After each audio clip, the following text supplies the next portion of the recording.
Hello everyone, and welcome or welcome back if you are visiting again. This is your host, the Strange Connector, and in this video we're going to continue looking at Caran's NeoArt, which are an oil/wax pastel, and I'm going to do two drawings for you, and feel free to draw along or do anything that you feel like doing. I don't mind if you don't watch that attentively, if you don't listen that attentively. I don't mind just being background noise to keep you company while you're doing other things, while you're cooking or working or whatever. And feel free to draw the same thing if you want as well. Feel free to replicate my drawings. I'm sure the Feline Overlords will be very, very excited if you do that, although they'll pretend not to be. And as per usual, I would like to add a disclaimer to this, to let you know that I'm not a professional painter. I don't draw professionally. I have trained as an artist to postgraduate level, but in the field of sound art, not visual art. So take my advice as that of an enthusiastic amateur and not that of an expert. I'm recording this audio several months after I recorded the video portion, so it's going to be a bit weird and a bit rambly. Not that my videos aren't a bit weird and a bit rambly usually. And I hope you enjoy this. And if not, don't let me know. So without further ado, let's get into it.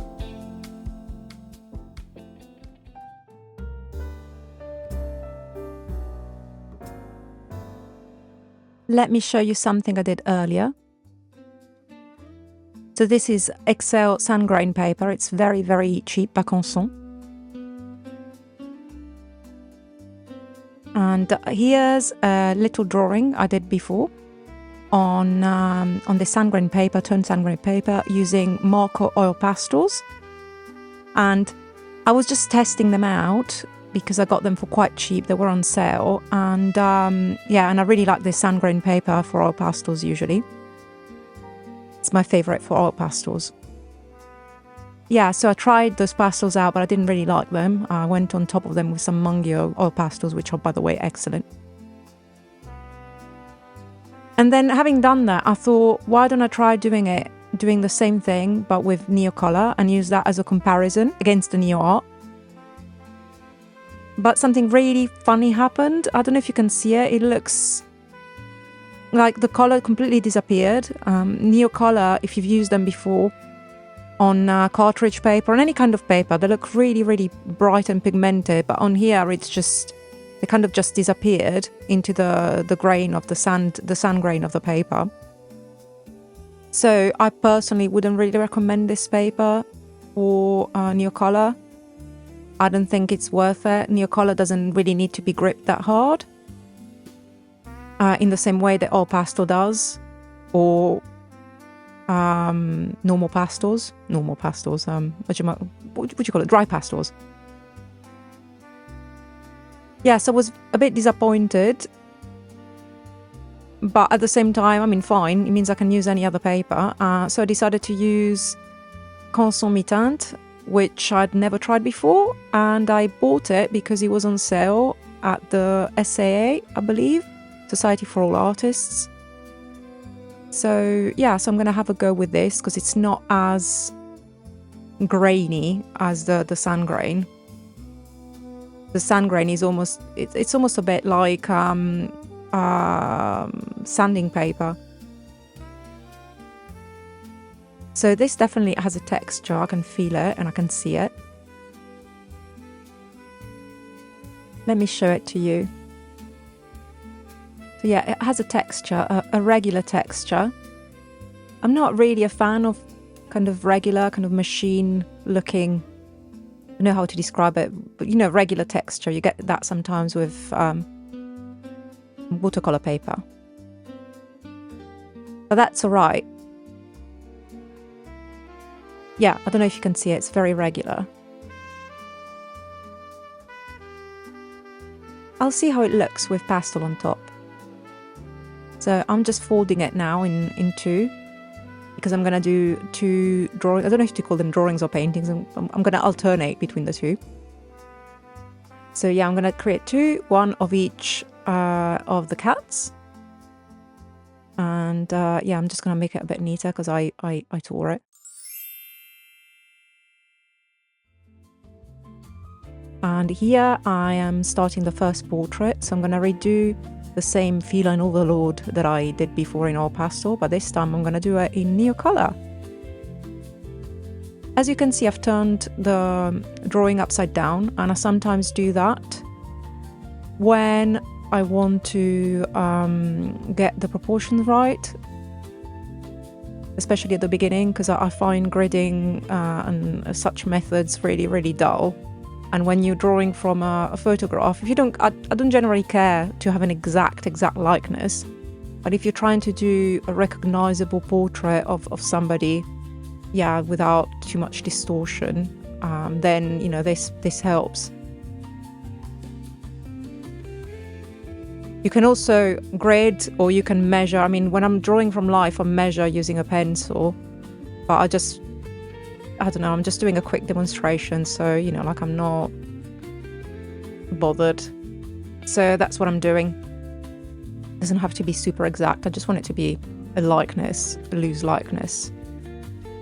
So what I did to start with was use some Brotfuner pencils. They're very cheap pencils, and they're very soft, so they're very good to use, I think, to use under oil pastel drawings. They're not Lightfast, but it doesn't matter because it's the underdrawing. And they blend in kind of with the oil pastel. So that's what I did. I used a nice, I don't know, lilac-y colour. I don't know what the colour was. And I then started going on top with the NeoArt. And I'm not sure what NeoArt I'm using because I'm recording this post-fact. But it looks like maybe I went in with a russet. And this is like that first colour in that swatch, in the swatch you can see on the right hand side, the swatch chart. I remember what the colour is. Primrose, I believe. So yeah, I'm just kind of putting in some the first layer, the second layer, the first layer. Putting some highlights and some general stuff. Oh my god, this voiceover is the best, isn't it? It's just I'm looking at myself doing this several months ago, and I have no idea what I was doing. But I kind of know myself, so, well, do I know myself? Can anybody really know themselves? But I think I know what I was doing. Do I ever know what I'm doing? Oh, I don't know. Anyway, sorry, rambling. And yeah, so I decided to go in with some green, because why not? Because I'm not gonna put, like, I think it's much more interesting when you use colors that contrast with each other. And I was looking at the picture. I mean, it's much harder to do this when you're drawing from a picture rather than from life, because when you're drawing from life, you can actually see a myriad of colors that a camera lens doesn't see. They're all there. So drawing from life is a much different experience, because you're drawing what the human eye sees versus what the camera sees. And what the camera is seeing right now is the lamp getting in the way, as usual. Anyway, yeah, so I'm trying to kind of replicate a bit of that, a bit of what the eye sees, even though I'm drawing from a photograph here rather than from life. Especially since there's no way my potential life model for this, the Feline Overlord number 1, number 2, I don't have favourites, would never pose for me like that. Not unless he was very pissed off with me or wanted food. So what am I doing? So yeah, I like to use colors that are not necessarily natural colors, because when we look at, I mean, I'm talking out of my behind, as I say here, but when we see color, we don't see one color, we see a myriad of colors, and then our brain kind of puts them together as one thing. And yeah, because the light, the way things refract kind of changes, and anyway, blah, blah, blah, blah. So I like to kind of do that with the pastels as well. And that kind of happens naturally when you are drawing from life. So you see I've got a thing on my finger that's, I can't remember what they're called, they're finger cuts? And it's literally like a latex glove, but just the fingers. And I like to use these for rubbing pastel, especially oil pastel, because my fingers get very sore. But I don't mind touching oil pastels or wax pastels. I have a sensory issue with dry pastels. They're a really, really bad sensory issue. I really hate touching them. I don't mind touching these, it's just that my fingers get very sore. So I would recommend these, unless you have a latex allergy. And you can also, I think here I'm using, I was using one of those, I saved those beans that come with deliveries, like from Jackson's especially. They use these biodegradable cornstarch or something beans, and I use them for blending sometimes as well. And you'll see me use one later again. Yeah, I think I might be, I don't know what I'm doing. No, I might just have my fingers together for rubbing. So yeah, so I don't know if I'm being very instructive with my process here, but you can see I'm going in with these colors that are not necessarily natural colors, but when you layer them, so I had some green, I had some purple, I had some lilacs, I had some did I have some blue? I don't know, I can't remember. They kind of create, they kind of blend, they blend with each other, like optically. But also they actually blend when you're rubbing them, and they create new colors that do look more natural. And it's much more interesting to me. As interesting as the lamp making its way down into the frame right now. Very interesting. And that's due to the vibration of the table. And when I was doing it, I never realized that was happening. And I only realized it when I was reviewing my footage. So yeah, sorry about that. So now I'm going in with highlights. And again, I'm using some unnatural colors, some greens.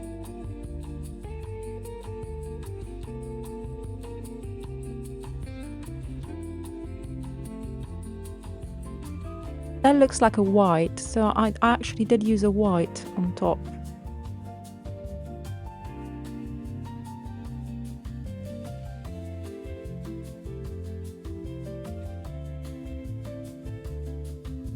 So yeah, as you can see, lots of purples, lots of reds, and now I tried, I don't know if you saw that, but I tried using the Luminance pencil, because it's also from Caran, and it was taking off the NeoArt, it was rubbing it off, so instead now I'm using Prismacolor. The problem with Prismacolor is that they're quite hard to find in the UK, and if you do find them, they're very expensive, but they are very soft pencils. But they actually go on top of oil pastel very easily, and they go on top of NeoArt very easily. And once they're on top, you can also blend them, because they're just sitting on top. So you can blend them into the pastel as if they were pastel. And since filming this video, I have bought some Derwent pencils, some of the softest Derwent pencils, to see if there could be a good replacement for Prismacolor, because Prismacolor is so expensive and hard to find here. And actually, I don't generally like Prismacolor. I prefer harder pencils, but for going on top of oil pastel, they're kind of a must. So here, I don't know what I was doing. I think I was experimenting with having different colors in the background.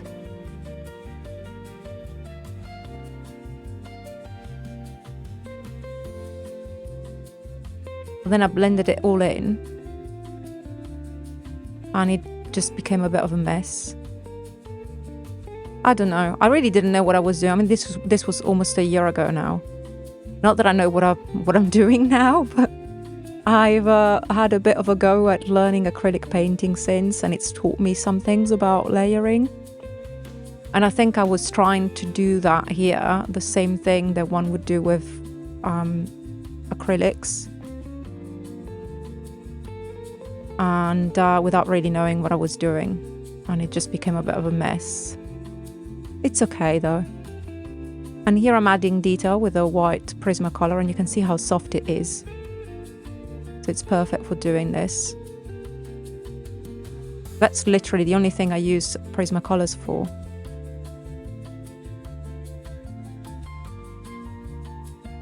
And here's the finished drawing. There you go. And you can see it's got a bit of a sheen on it as well from the wax. I'm taking off the tape. Taking off the tape. And taking off the tape. And that's it. He doesn't look too pleased, does he? And number 2, Mr. Feline Overlord number 2, or number 1. They're both number 1s. Number 1 alternate. And here I'm doing the same thing, as you can see, and using the same pencil as well. So it's a Brockfuner pencil, one of the Brockfuner squares. And I'm drawing, like putting in an outline, and trying to establish where the major features are.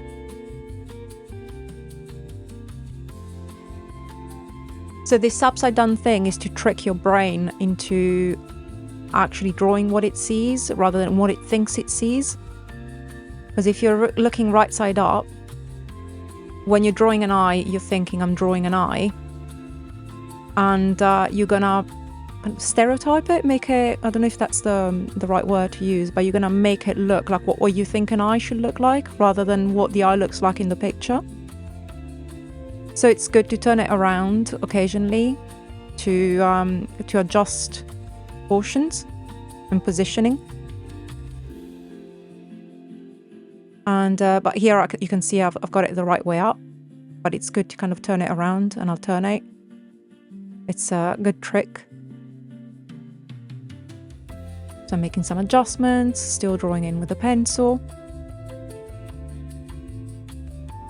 And here I'm upside down, as you can see. I'm drawing from above.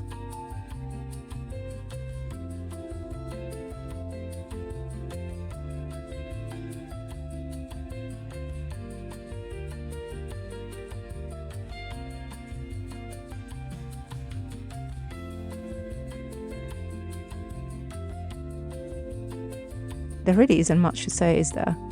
I'm just drawing and erasing occasionally. And that's it. Now I'm going in with the Neocolor, not the Neocolor, the NeoArt, sorry. And for this one, I picked a similar hue to the color of the Brockfuner pencil, as you can see. Because Mr. Feline Overlord number 2 is very white. And yeah, so I wanted to give a nice undertone that would go with the white, I think.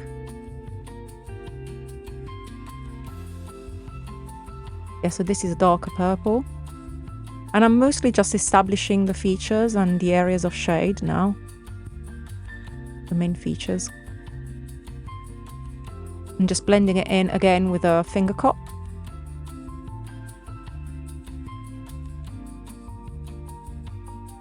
And you can see they erase well, actually, these NeoArt. So you can't really do that with oil pastels, but you can with NeoArt. You can erase them with an eraser, so that's an advantage.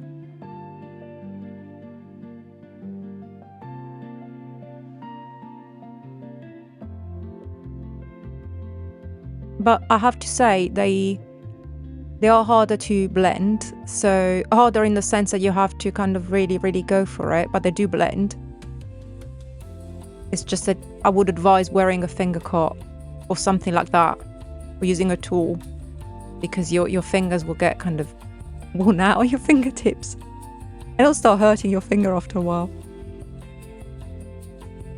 So yeah, so I'm going in with this kind of creamy color and establishing the lighter areas.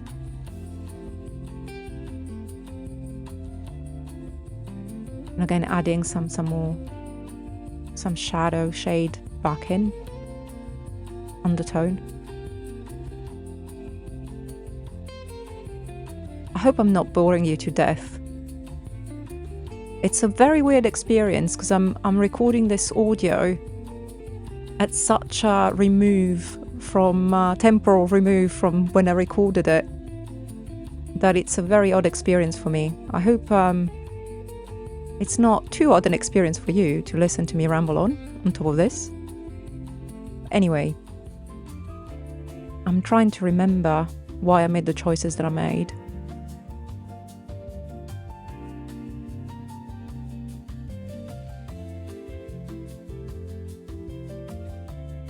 Yeah, so I'm just darkening, so I'm kind of gradually, I don't know if you can see that, but rather than, some people will work when they're drawing from images, they'll work on a detail.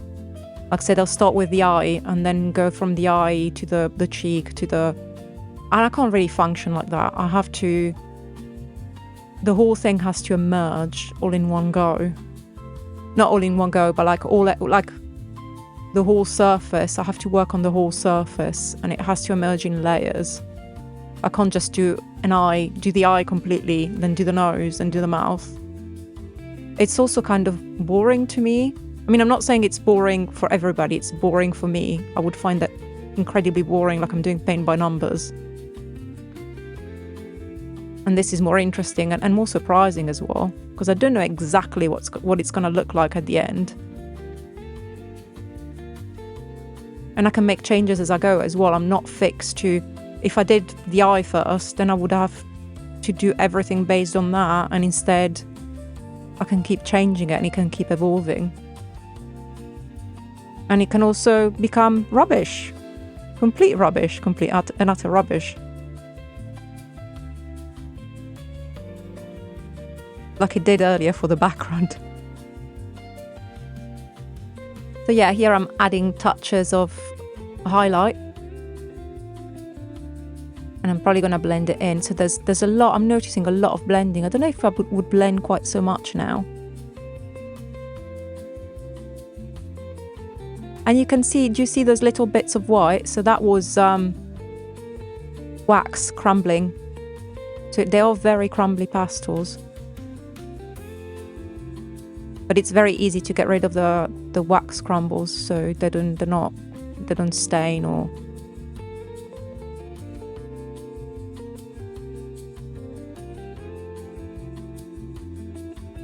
So it's a similar process. I'm just kind of using these kind of slightly seemingly unnatural colors, and I'm just going in to create the shade with layer upon layer upon layer until it feels right. So I haven't got it completely planned out in my head before I do it.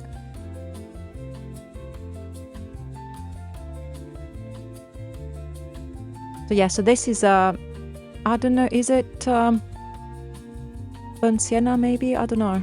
I don't know what the color was, but like I'm looking at it and I'm thinking it might be burnt sienna.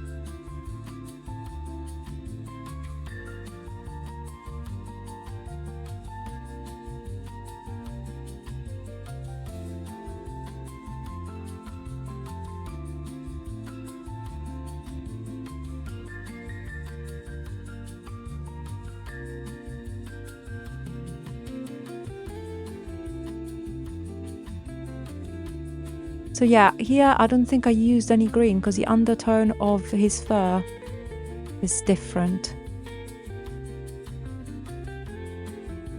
Although, no, I did come in with this kind of greeny colour,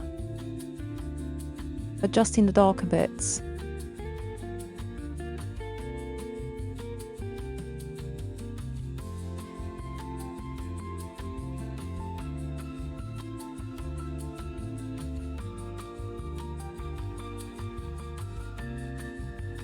I'm kind of curious now to know what it would have looked like if I'd blended it a bit less.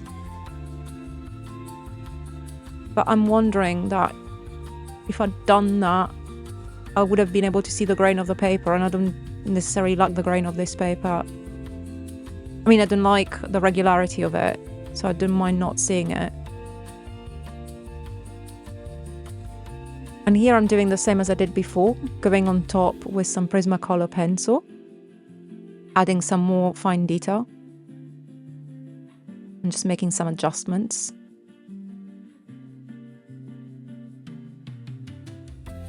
It's very much not a great painting or drawing, I don't know what to call it. But it was fun, and yeah, it was quick one, both of them. Well, relatively quick for me.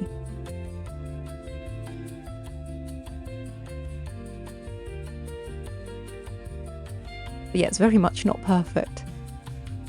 He was in a very odd position as well. Like it looks like he's got no neck, and that's not my drawing skills. It's actually the image that I'm drawing from. He was in a very weird position. He does have a neck, by the way. He officially has a neck. But not in this image. And not in my drawing. Yeah, and here I think I was trying to add some kind of contrast. Or kind of recreate the effect that you would have when you've got like you've painted your surface before painting, so you've toned your canvas or paper. But I really didn't know what I was doing. I was just experimenting. I mean, it's good to experiment. I encourage you to experiment.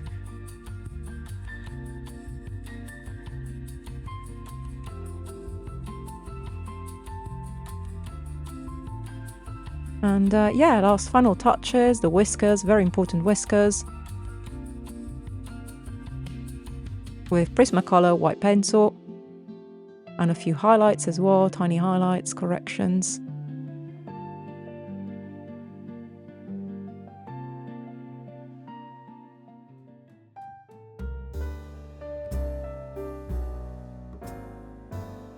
And that's it. Peeling off the tape now. And you can see it's got a sheen to it as well. And it's not just because it's wax, it's because I have sprayed it with a fixative. So I used the Sennelier Oil Pastel fixative, which is just fantastic for oil pastels and also for wax pastels. And yeah, you can see them both here. And they both have had that fixative on top. And that's it. I have been the Strange Connector. I am glad to have spent this time with you, just rambling at you. Hopefully I've been entertaining. If so, drop a comment, a like, blah, blah, blah, all of that stuff, blah, blah, blah, blah, blah. And I hope to see you again. Or I hope you will see me again on this channel. Bye bye.